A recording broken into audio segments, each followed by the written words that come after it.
Teraz budeme chvíľu hovoriť o literatúre a v štúdiu Rádia FM už vítame našich ranných hostí, z ktorých sa tešíme. Sú nás Vlado Šimek a Michal Rehuš. Dobré ráno, páni. Dobré ráno. Dobré ráno. A bude to teda naozaj taký špecifický druh literatúry a písaného slova. Ešte, aby sme vás uviedli, tak Vlado Šimek je mladý poet a mám tu poznačené, že organizátor poetického festivalu, ale teda myslí sa tým festivalu poézie, ale asi aj je poetický v týchto súvislostiach, a aj spoluzakladateľ experimentálneho časopisu Kloaka, ktorý sa venuje internetovej poézii, a to je dôležité asi povedať. Takže, aby som uviedol všetko na správnu mieru, mám 30, takže už taký mladý nie som. A nie som spoluzakladateľ časopisu Kloaka, to je tu na kolega Michal Rehuš. Som iba jeho vydavateľ, pretože sme mali tu moc dať mu i mohli ISSN, takže iba vďaka tomu sme sa k tomu dostali. A robím ten festival, to bola správna informácia, ten skutočne robím každý rok. Volá sa Siete a v podstate začali sme ako internetový v podstate projekt, ktorý sa postupne rozširoval ďalej a myslím, že teraz už je to tak pol na pol. A ešte skontrolujeme, údaje o Michalovi Rehúšovi, lebo ten by Ale opatrne, lebo určite nebudú sedieť. Už vieme, že s tou Kloakou teda súvis má, ale teda vraj si aj rešpektovaný básnik a kritik. To sedí? Pochybujem, že to sedí. Možno občas napíšem nejaké básne a kritiky, ale že by som bol rešpektovaný, tak to je možno iba túžba niektorých ľudí. A sedí to, že ťa objavil Vlado Šimek? Tak to už vôbec nesedí. tak ja neviem. Vlado, my sme dostali k tebe informáciu, že vyhľadávaš na internete mladé talenty v rámci poézie. Toto aspoň nie je pravda?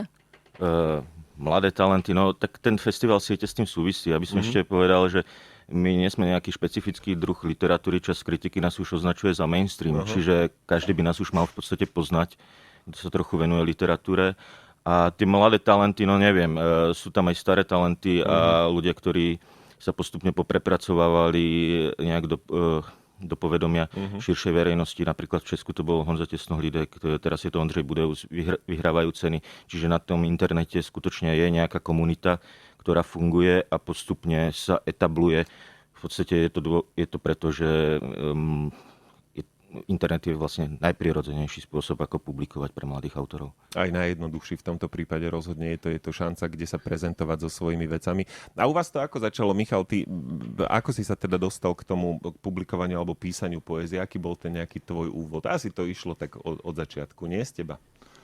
No ja som vždy mal nejaký vzťah k literatúre a čítaniu, čiže tam to bolo celkom také prirodzené. A potom myslím, že ja som začal na internete publikovať svoje veci v roku 2007. A myslím, že to, keď človek začne publikovať na tom internete, tak to človeka celkom naštartuje, pretože má priamo odozvu na tie svoje texty. Či už pozitívnu, alebo negatívnu. Tie moje texty vlastne boli tak postavené, aby skôr provokovali nejakú negatívnu reakciu. Vlastne o tom je, a možno trochu aj ten časopis, ktorý robíme. Ale to ťa potom zase nezlomí, keď prídu negatívne reakcie, lebo s tým rátaš. Počkaj, ale čo to znamená, že negatívnu reakciu? No negatívna reakcia môže znamenať to, že ľudia to nepochopia a píšu tam, že čo toto znamená, alebo toto ty vydávaš za poéziu. Lebo častokrát tie texty, ktoré publikujeme v tom časopise, tak u niektorých nespĺňajú ich predstavu o poézii. Čiže práve provokovať tie hranice toho, čo je poézia, tie zaužívané nejaké definície, tak práve to bolo môjim cieľom na tom internete. A myslím si, že bola teda jedna časť, ktorá bola asi väčšinová, ktorá tie texty odmietala, ako že to nie sú básne, ale tým, že som bol vlastne poučený nejakou teóriou, že som bol presvedčený, že to básne sú a že som to koncipoval s nejakým zámerom a cieľom. A potom bola nejaká menšia časť, ktorej to niečo rozprávalo a dokonca sa tam začala pomaly vytvárať komunita, ktorá začala písať možno obdobným spôsobom, alebo že ich to inšpirovalo k podobným výkonom. A vieme to, prepáč, aj nejak možno ešte trošku bližšie popísať, že možno dvomi vetami, že čo teda väčšina považuje za báseň a v čom sú iné tie tvoje, alebo ten tvoj prístup k práci? Asi taký väčšinový pohľad na poéziu je taký, že ľudia v tom hľadajú nejaký prejav nejakých pocitov, zážitkov a teda sa snažia tú poéziu v nej hľadať, nejaké projekcie takýchto stavov, nejakých mentálnych alebo duševných. A tá poézia, ktorú som tam ja začal trochu realizovať, bola postavená na tom, že buď preberaní úplne iných textov a ich montovaní a skladaní, prípadne používaním zámerne nejakých nezrozumiteľných alebo archaizmov, nezrozumiteľných slov, aby to nebolo až tak ľahko čitateľné, aby ten človek sa nemohol identifikovať s nejakými svojimi zážitkami. Takže vlastne v tomto smere sa to odlišovalo. A v podstate sú to také, väčšina tých textov sú rôzne ready-made. To znamená, že človek si nájde nejaký iný text, ktorý nemá literárnu povahu. Môže to byť hociaký buď vedecký, odborný alebo žurnalistický text. A ten nejakým spôsobom buď upraví, alebo ani neupraví a zverejní ho a vyhlasuje ho za báseň. Čiže takýmto spôsobom vznikli viaceré texty. A myslím, že to potom ľudia veľmi mali problém to nejako akceptovať. Lebo veď toto nie je báseň, toto je odborný text, je to učebnica strojopisu alebo niečo, hej. Lebo napríklad jedna báseň bola postavená na tom, že som zobral učebnicu strojopisu, ktorú som tam prekopíroval a vyhlasoval som to za báseň. Takže v tomto zmysle to vlastne sa odlišovalo od toho väčšinového vkusu. Vlado, áno? Ja by som rád trošku povedal, že Mišo v podstate síce začínal v 2007, ale začínal pomerne štandardnými básničkami, ktoré vychádzali z Ondruša. A reakcie na jeho texty boli vesmies pozitívne, pretože už po mesiaci, čo tam publikoval, mal tam asi 3 texty, sme ho zavolali na čítačku, čiže ako neverte mu absolútne. Hneď sme ho akceptovali a bol veľmi úspešný. A tak to umelci asi trochu aj majú, nie? Že potrebujú trpieť a mať pocit, že sú nepochopení, nie? Nerobí to taký rozmer špeciálny? No, u Miša je to základ. On pokiaľ sa cíti pochopený, úplne bol zúfalý z toho, že ho raz pochválil Daniel Hevier a z toho bol fakt ako mimo. No dobre, a potom aký je teda, tak zvláštne to zaznie, ale že aký je účel, čo teda má vyvolať v tvojom čitateľovi tvoja poézia, alebo teda je ten jeden typ poézia pochválené, buď tvoje právo úžasné, že s čistým srdcom na kolenách len možno vstúpiť do básne, to len sa tak akože prezentujem, že viem také nejaké klasiky. A to sme pochopili, ale to je tá pochopiteľná vec, hej? A teda to je to, čo si hovoril, to hľadanie a nejaké sa stotožnenie a prežitie si, ale čo má ten čitateľ z tej tvojej poézie? Ide ti len o to nahnevať ľudí? Takto nahnevať ľudí je pomerne základná intencia, ale nie je to jediná, samozrejme, že tá poézia, ktorej sa my venujeme, alebo nejaká časť tej poézie, ktorej sa venujeme, tak nielen iba o tom nahnevať, ale povedzme nájsť nejaký iný jazyk na vyjadrenie niektorých proste fenoménov. Čiže máme dojem, že tie klasické prostriedky sú tak trochu vyčerpané a že nemôžu možno až tak zaujať. Takže sa snažíme nájsť nejaké nové, aktuálnejšie formy, ktoré by dokázali nejako artikulovať tie súčasné možno nejaké fenomény alebo to, čo vnímame ako dôležité vypovedať. Takže v tomto je to asi. Ako vyzerá pozitívna reakcia, taká, ktorá ťa naozaj poteší? Pre mňa pozitívna reakcia je tá, ktorá nejako pristupuje k tomu textu buď interpretačne, alebo že v ňom vidí viac ako nejaký... No to tiež, samozrejme, ale väčšina alebo viaceré z tých textov sú otvorené na interpretáciu. Takže keď vidím, že ten človek s tým textom nejako ďalej pracoval, uvažoval o ňom, tak je to pre mňa pozitívna reakcia. Určite nie je pozitívna reakcia pre mňa to, že tam dá niekto smajlíka alebo povie, že wow, to je super. Pretože to zase môže niekomu pohľadiť ego, ale myslím, že mne ako autorovi to až tak veľmi neprináša. Alebo potom ešte teda, že toto je hrozné, hej? Vôbec som to a toto hrozné, to je tá najlepšia možnosť, ako pozitívne zareagovať na tú báseň, samozrejme. Veľmi pekná pieseň, len či nemám príliš zrozumiteľný text pre našich hostí. Symfeng zneli z rána na FM-ku je 8:47. Tak trošku o internetovej poézii debatujeme. Debatujeme s Vladom Šimkom a Michalom Rehúšom. Dobré ráno ešte raz, páni. A my sme sa tak aj teda zarozprávali, že možno by ste mohli aj prečítať niečo zo svojej tvorby, aby sme boli aj tak trochu v praxi. Michal, ty si našiel si niečo vhodné, niečo dostatočne hrozné, čo by si mohol odprezentovať? No, našiel som plná moja zbierka takých rôznych vecí, takže to nie je v podstate až taký problém nájsť niečo.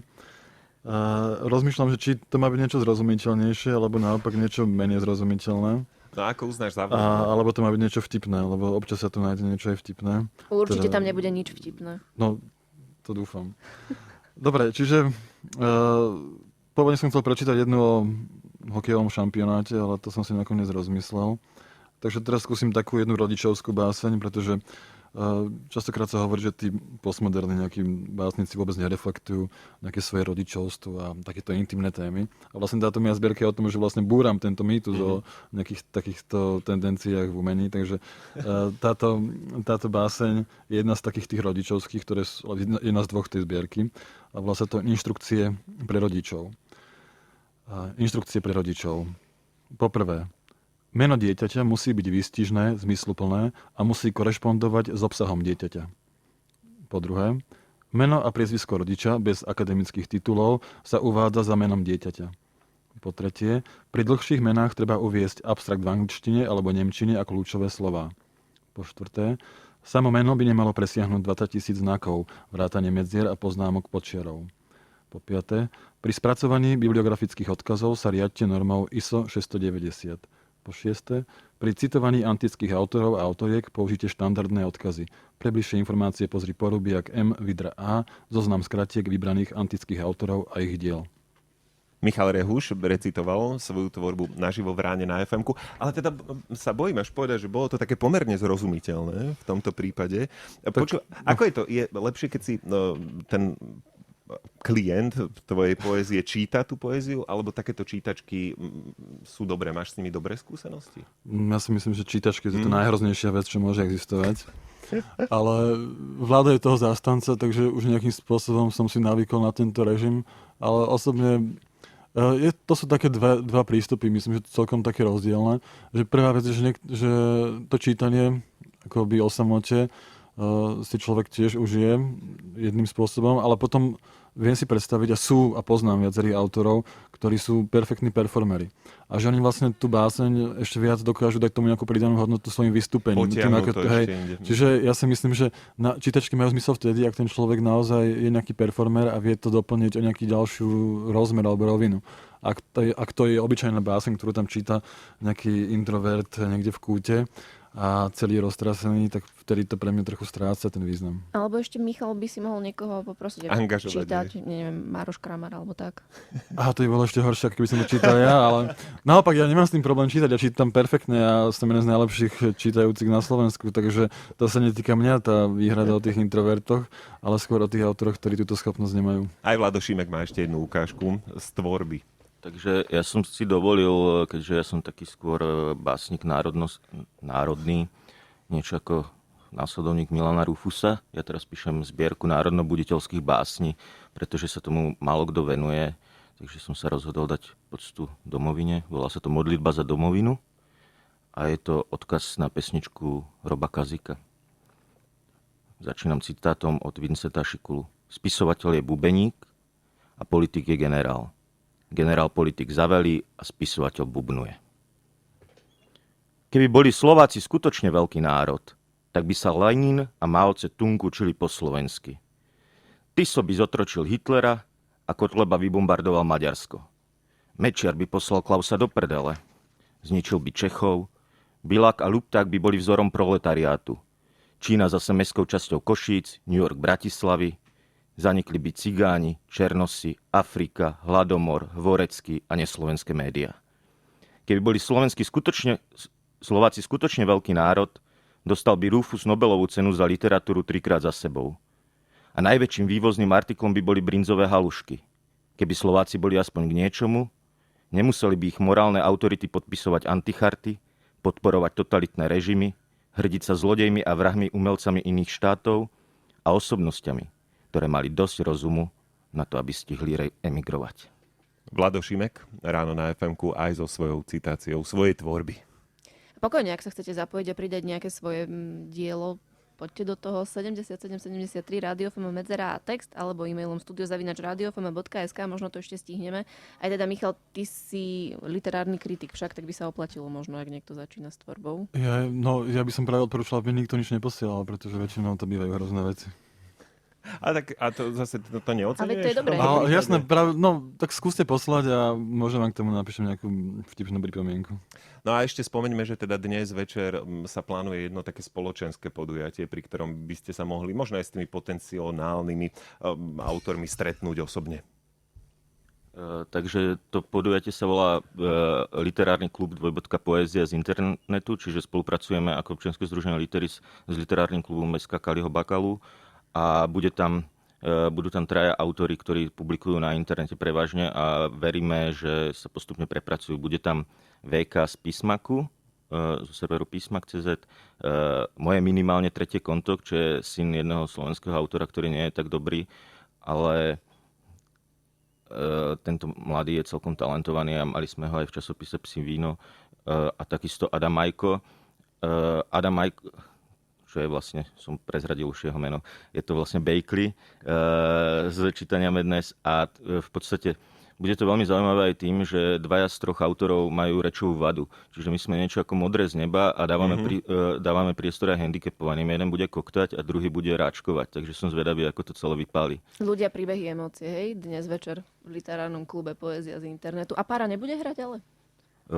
Para, neviem, prečo by mala hrať Para. Neviem, či sa tá venuje nejak modrému z neba. Uvažovali sme ešte, že by sme si pozvali Roberta Fica, ale nakoniec sme zabudli na to a nestihli sme. Bez jeho účasti dnes v KC Dunaj Vlado Šimek a Michal Rehuš. Ďakujeme pekne za návštevu v Ráne na FM-ku, aj teda závan takejto kultúry.